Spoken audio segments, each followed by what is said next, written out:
So para hindi kayo ma-scam, ladies and gentlemen, paano magpa-convert kay DJ Chico? Just click the link. Papunta na ako kay Karen Davila. Yung boses ko papunta na kay Karen Davila. Ayan, just click the link found in the comment section sa baba. At wag na wag po kayong maglilipat ng channel. Hindi mo gagaya kay Karen. Si Kalad Karen.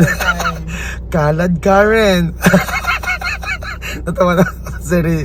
Kaya kung kailangan nyo ng may puhunan, ipa-convert nyo na ang inyong TikTok Pay Later kay DJ Chico para kayo ay magkaroon na ng may puhunan. Ayan o, na-convert na natin yung TikTok Pay Later ni customer. Kaya kung gusto rin ninyo magpa-convert ng